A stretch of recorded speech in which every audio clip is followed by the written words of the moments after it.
मुंबईतल्या पश्चिम उपनगरांमध्ये सकाळपासूनच मुसळधार पाऊस, तर बोरिवली परिसरात 171 मिलीमीटर पावसाची नोंद।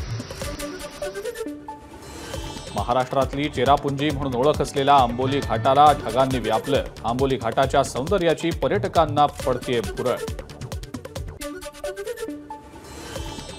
रात्रीपासूनच होत असलेल्या मुसळधार पावसामुळे भिवंडी शहरामध्ये ठिकठिकाणी साचलं पाणी। शहरातील 3 बत्ती, बाजारपेठ, भाजी मार्केट परिसरात 2 फुटांपर्यंत साचलं पाणी।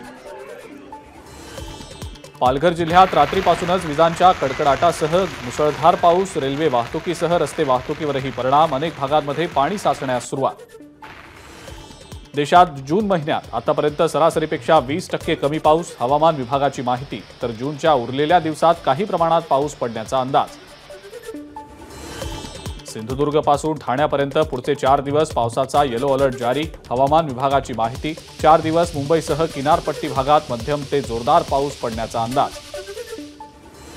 मुसळधार पावसामुळे डोंबिवलीमधल्या सागरली परिसरात साचलं पाणी। चाळींमध्ये सुद्धा पाणी साचल्यानं नागरिकांचे हाल, रस्त्यांना नदीचं स्वरूप।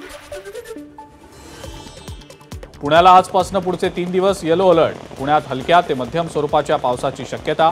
घाट माथ्यावर पावसाचा जोर अधिक असणार। पर्यटकांसाठी सावधानतेचा इशारा।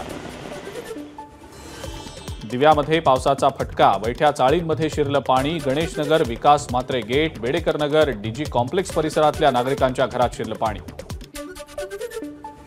पुढील 24 तासांसाठी मुंबई शहर आणि उपनगरांमध्ये मध्यम ते मुसळधार पावसाची शक्यता। मुंबईत पहाटेपासूनच रिमझिम पाऊस। एबीपी माझा, उघडा डोळे बघा नीट।